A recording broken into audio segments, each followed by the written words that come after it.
Welcome to the fasting podcast, WOW Wellness and Optimal Weight. I'm your host, Julie Phillips, certified natural health professional. This is episode 74, Can Pink Sea Salt Help Health and Fasting? Let's talk first about some benefits of the pink sea salt. Unlike table salt, which can be harmful, pinkish sea salt contains valuable trace minerals to help perform the many functions in the body that need to execute correctly. The proper amount of sodium can actually help with hydration with water inside the cell and works with potassium for the sodium-potassium fluid balance.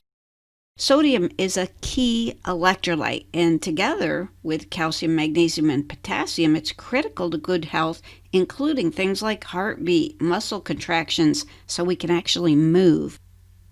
It can support respiratory and sinus health.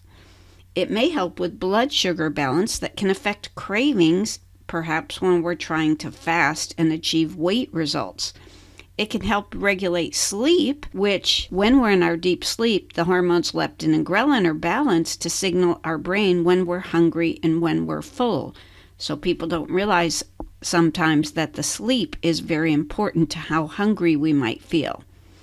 And we can actually get leptin resistant. The good sodium with pink sea salt can actually increase our energy so we can get further activity, whether it's exercise, walking, or other types of movements that can burn calories. The benefits go on and on. They actually can help brain, muscle, and nervous system function. It can help support digestion because the pink sea salt includes chloride, which is a key component in creating hydrochloric acid, which we need to avoid things like heartburn. A lot of people get heartburn and they assume they're too low in stomach acid, but in fact, they are often lacking in stomach acid, and sometimes this chloride can be the key.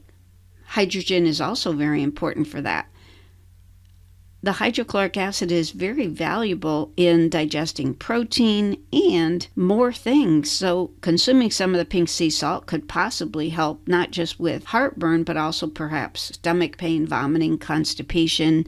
And since it does help with production of hydrochloric acid, it can help the absorption of nutrients that require hydrochloric acid, like calcium and magnesium both need hydrochloric acid to become calcium hydrochloride and magnesium hydrochloride to seep through the gut wall and be absorbed. Zinc, iron, folate, and B12 also require sufficient amounts of hydrochloric acid. Pink sea salt may also contain all four key electrolytes, not just sodium, but also potassium, calcium, and magnesium. And if you're getting it in natural pink sea salt, it will contain the proper proportions within that serving. Table salt does not contain these extra electrolytes. And in helping to absorb your nutrients in the intestinal tract, it can allow one to feel more satisfied, perhaps helping with the feeling of cravings or hunger. And also, it can help promote a healthy pH balance in the cells, including brain cells. Interesting. There's a lot of different options regarding the salt. So we hope that you eliminate table salt altogether, the bleach salt, void of trace minerals, often containing not just caking agents, but also MSG, very terrible for the human body, and even forms of aluminum. So the regular table salt is something we want to avoid and is often linked to blood pressure challenges. But when we consume a lot of processed foods, it's often abundant, even if it doesn't taste salty, with undesirable table salt. So always we promote eating all natural and organic whenever possible. And often when you're in a restaurant, you're going to be getting lots of processed food with that undesirable table salt. You can actually carry these little pink sea salt packets with you or a little small 2-ounce container. The pinkish sea salt, not only is there one category called Himalayan sea salts, but also there's one from Utah down below the earth's surface where there used to be salt water. That one is called Redmond's. I prefer any of the pink sea salts over the gray Celtic sea salts. One time I worked with a holistic certified nutritionist who went and did a study for each of the types of sea salt and said that the quality was far superior in the pink sea salts over the gray Celtic sea salts. Unrefined pink sea salt is deemed preferable over refined sea salt. They have fine grinds, coarse grinds. I personally like the fine grind myself. I don't like the big chunks in my food. You can actually use the pink sea salt in things for the skin, like sprays and scrubs. And sometimes people have a warm water to flush the colon when they're really stopped up. But I used to work with a colon hydrotherapist who said, you need to be really careful if you're going to be doing that. Not only do you need to get exactly the right amount, but she avoided using it altogether because what if you had a colon blockage, she said, and doing this kind of saltwater flush caused some of it to go around. It could put you in trouble calling 911. So be very careful if you're going to delve into that realm. Where do you get pink sea salt? Well, you can get it at health food stores typically, but you can even get it online, for example, even on Amazon. The pink sea salt from Utah, that one is referred to as real salt, and the company for that is Redmond, so they have their own website. But you can get those on Amazon as well. Again, the little 2-ounce jars or packets of pink sea salt for your pocket or purse.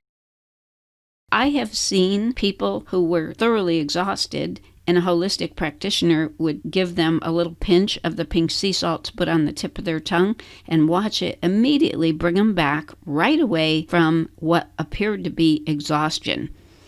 A lot of people are drinking water that's distilled or reverse osmosis or lacking in minerals in some other way, and just a few shakes in the water can help to provide those trace minerals and electrolytes needed to truly do the hydration, which is already very important topic when you're doing fasting or keto, because now the kidneys are signaled to dump the sodium. So a lot of people are low in sodium, and sodium deficiency can actually manifest itself as cravings for sweets when the body isn't totally clear on what it's lacking. So that can be a fasting challenge if you're low in sodium, but it's causing you to crave sweets.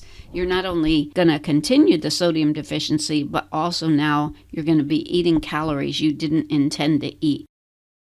Possible next steps, direct questions to me, Julie at jpwowprograms.com.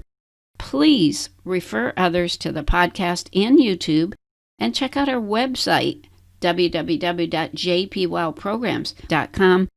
We've got the slides or notes for each episode all the way back to the beginning, our favorite WOW natural products, a weekly blog, and the new WOW Lifeboat Freedom video system for getting income by sharing the natural products. We do have a separate podcast for that, WOW Lifeboat Freedom, every week. Remember, stay positive, focused, and determined, because where the mind goes, energy flows.